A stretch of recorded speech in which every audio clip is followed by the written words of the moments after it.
So how do we not dump stormwater, all stormwater, directly into a stream? How can we treat some of that? Today on Fox 43 Featured, the work being done to try and protect our area from flooding after strong summer storms, and the green solutions one school is teaching their students. Plus, a historical group working to educate people on one of the rail lines that helped shape the state. And we'll take you center stage for the Wizard of Oz at the Dutch Apple Dinner Theater in Lancaster County. Fox 43 Featured starts right now.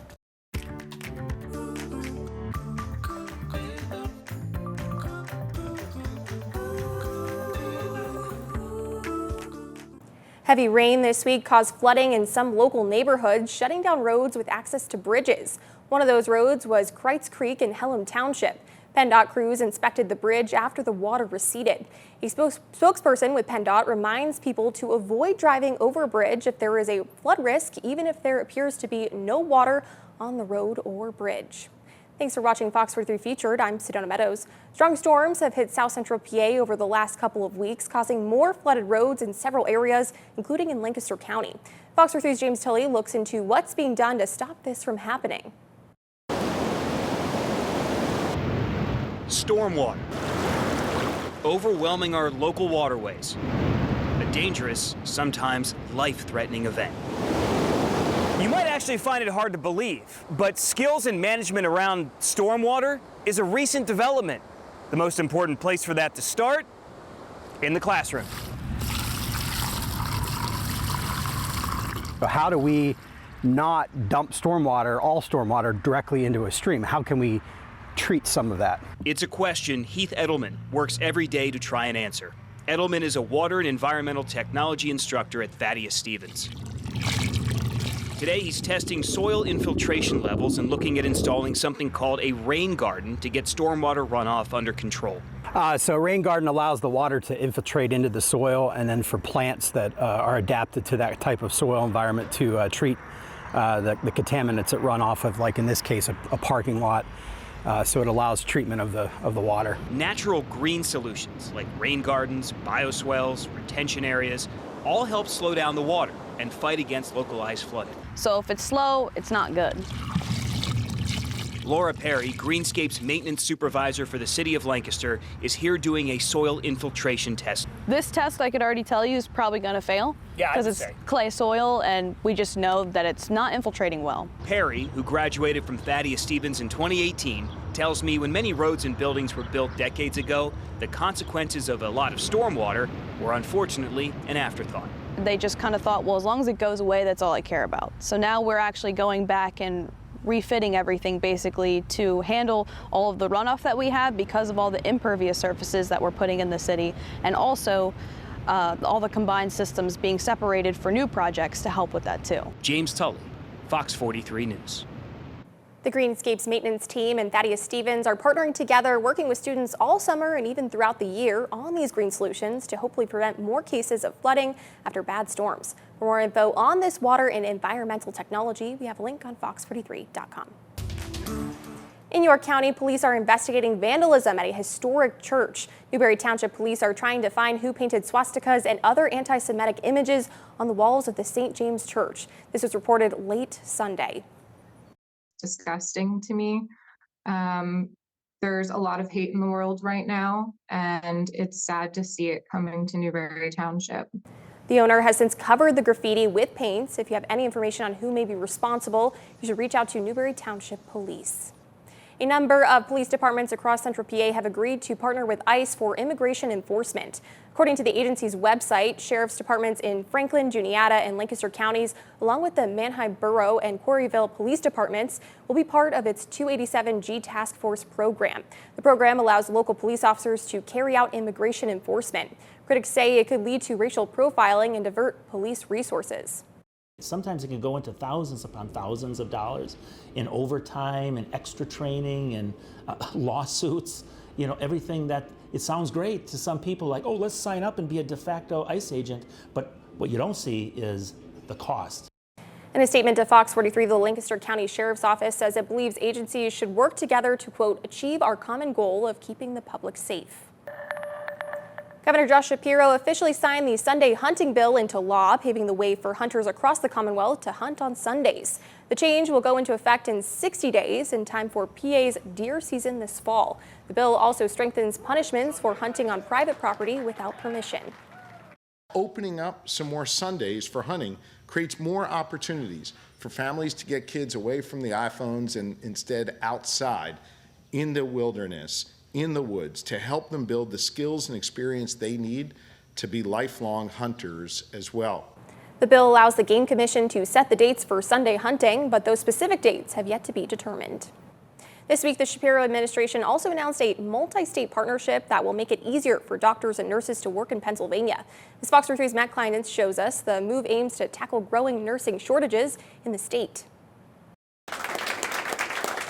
After years of work, Pennsylvania will be taking a new step to bring in more healthcare workers. The world is our oyster when it comes to this now, with having so many states as a compact. On Monday, the Shapiro administration announced that Pennsylvania will be joining a new healthcare licensure compact with more than 30 states. The compact would make it easier for out-of-state doctors, nurses, and physical therapists to become licensed in Pennsylvania. Rather than just having bureaucracy take over and months delays, we want our healthcare providers in other states to know they're welcome here. The announcement comes as 14% of nursing jobs remain vacant in Pennsylvania's hospitals. We cannot have high quality, accessible health care in Pennsylvania communities without the talented healthcare professionals that provide that care. Hollis King, who is a nursing student at the Jersey College School of Nursing, says the compact will allow her to become a nurse in Pennsylvania or Maryland within a few days. She says this will create more opportunities for her classmates as they look for their first nursing job. Now having the flexibility of finding maybe a specialty that you love here, but they have a bigger hospital with that specialty down in Maryland, I can then get my certifications here and transfer to something that is more specific. By cutting red tape, Governor Shapiro hopes to bring more care to families across the Commonwealth. It's common sense, right? If you're licensed, that should be good enough for us here in Pennsylvania. Governor Shapiro says he's working to incentivize more nurses and doctors to work in rural and underserved hospitals under his new budget. Matt Kleinitz, Fox 43 News.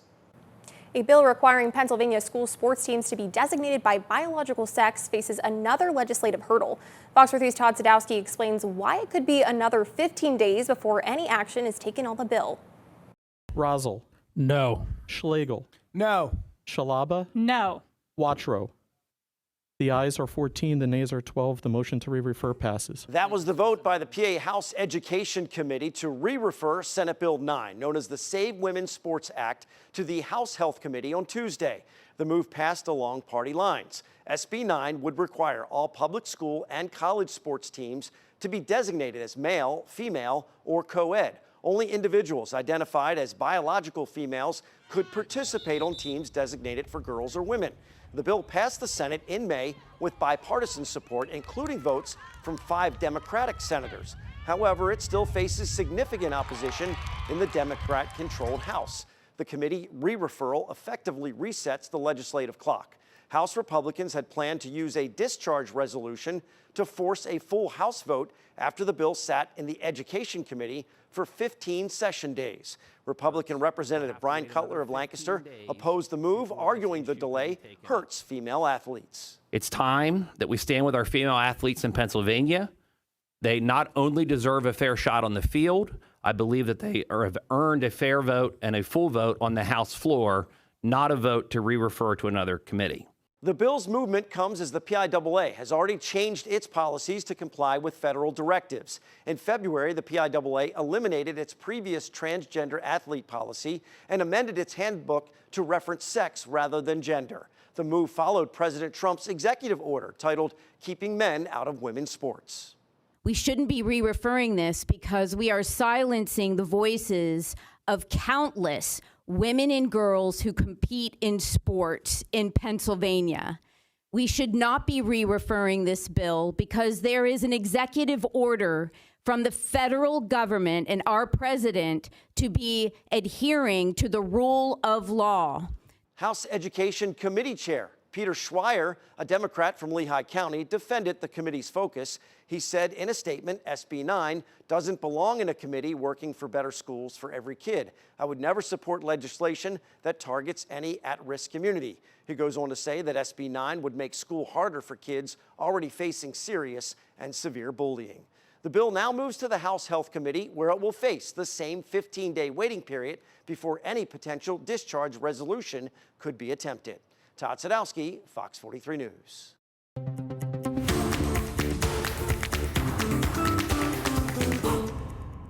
Baseball is a family game in Harrisburg this season. Delino DeShields Sr. and Jr. are both wearing Senators uniforms, but playing very different roles. In this week's Sports Spotlight, Fox 43's Lauren Bradford shows us how they've been soaking in every moment together since they reunited on City Island at the end of May.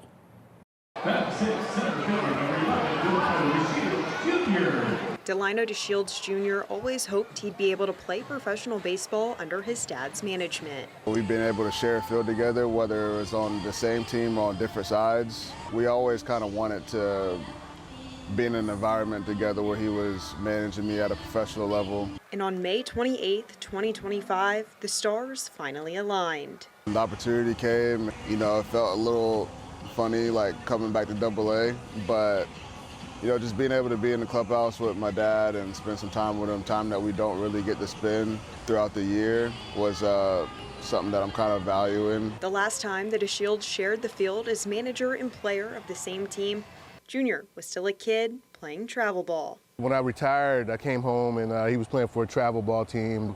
The coaching wasn't really the best, you know what I mean? So I kind of got sucked in, if you will. Before he started coaching his son, DeShields was setting an example on the field. Growing up, I was always in the clubhouse with him. I admired him, you know what I mean? So it was kind of easy for me to kind of follow in those footsteps. Both father and son spent time in the major leagues before reuniting in Harrisburg with the Senators. However, when it comes to business at the ballpark, there are no favorites. Everyone's family. I treat all those kids in there like they're my kids, honestly, you know what I mean? I don't treat him any differently, especially when we're here at the ballpark. The pair understands that an opportunity like this doesn't come around every day, emphasizing the value of spending quality time together. The life starts to happen and you know, everybody's sort of going their own separate ways and doing their own thing. I don't really get to see him a lot, so it's been really, really good just to sit down and have some conversations and to catch up, you know, so that's I feel blessed to be able to do that. Lauren Bradford, Fox 43. Their story is the story, of course, of the Reading Company or the Reading Railroad. Very important to this part of the state, regionally, locally. A historical group has a unique way to teach about one of the rail lines that helped shape the state. Coming up, how the stories are worth more than the railroad's $200 price tag in Monopoly.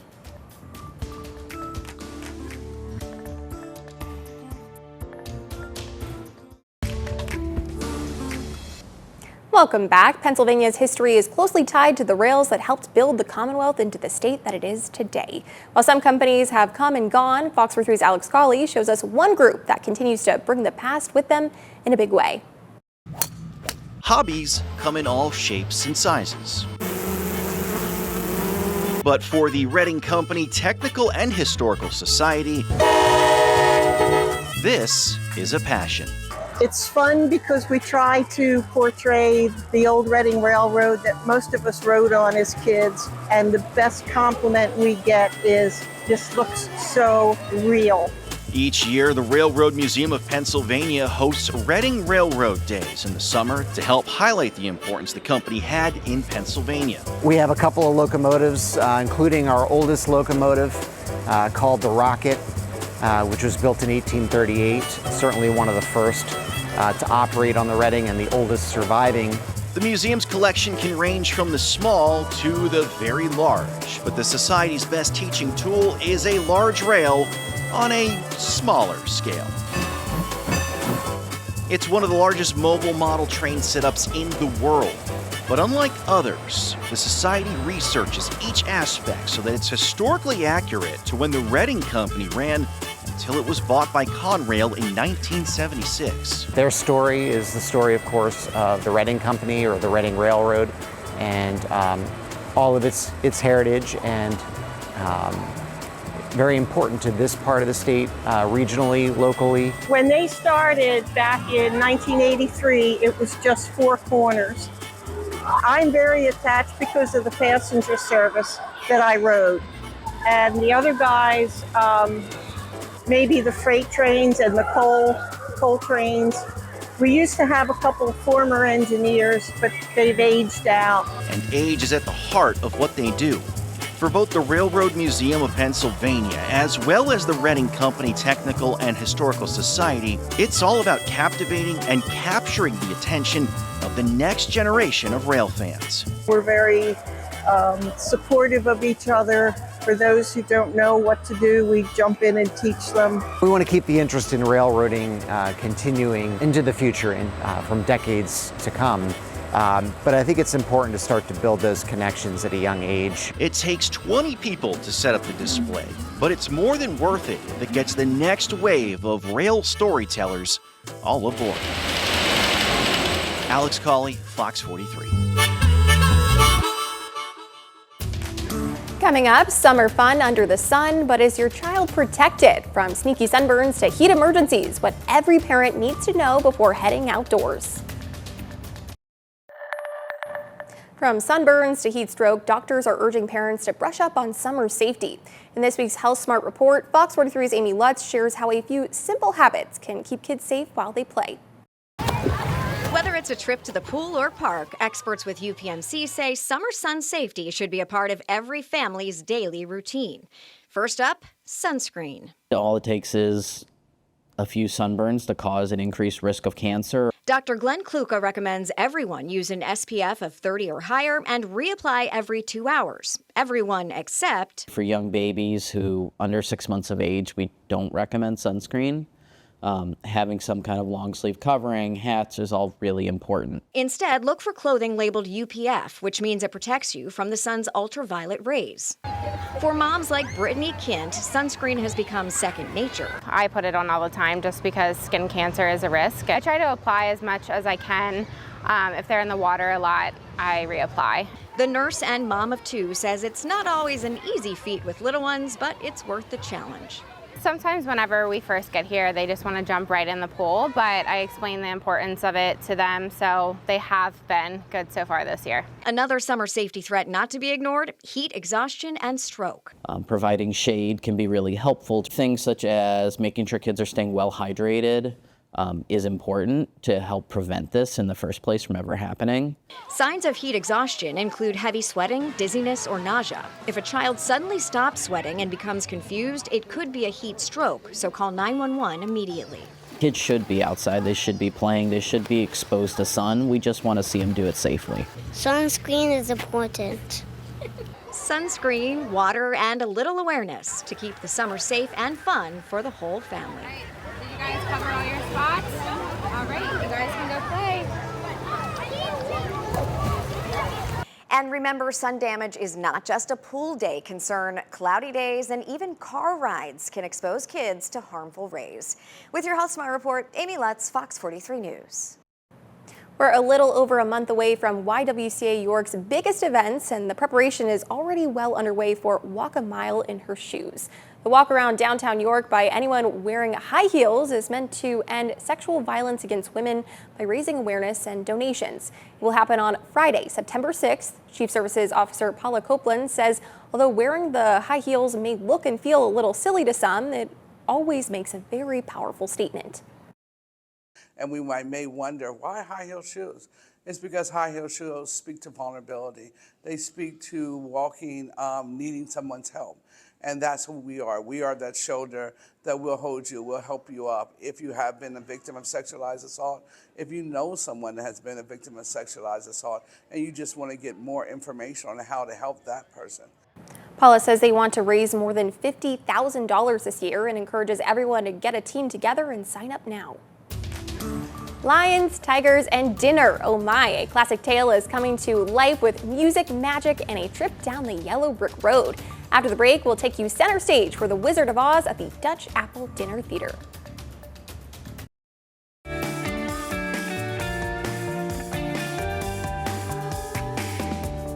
The Wizard of Oz has arrived at Dutch Apple Dinner Theater in Lancaster County, bringing beloved characters, dazzling costumes, and toe-tapping tunes to life.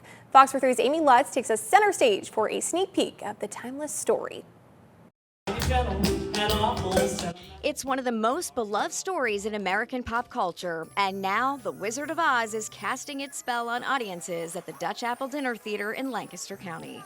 The cast is amazing. We're all such great friends on and off stage, so I feel like that reads in the show as well. When the castmates get along with each other off stage, you can tell because we're having fun on stage too. Cassie Meck has the honor of playing the beloved and iconic character, Dorothy.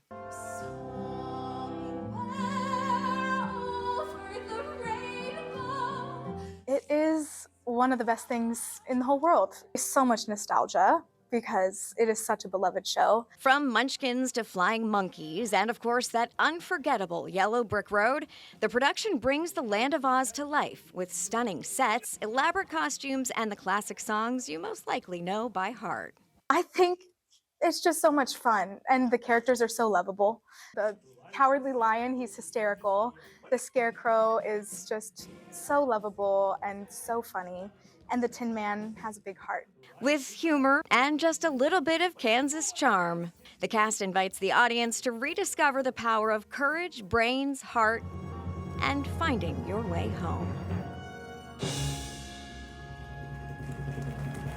The Wizard of Oz at the Dutch Apple Dinner Theater runs through August 9th. For more information and to purchase tickets, check out our website, fox43.com. Amy Lutz, Fox 43 News. A Dauphin County school opens an ice cream shop for the summer, and it's completely run by students. The Spartan Ice Cream Center by the Milton Hershey School opened for its 29th summer, serving scoops to the community. The shop gives students the opportunity to get hands-on experience by making the ice cream and essentially running their own business. It was very rewarding because, you put a lot of work into making the ice cream, and to see somebody happy about the things that you've done it's very rewarding. The shop is at the school and will be open Thursdays and Fridays from noon to 2:30 throughout the summer.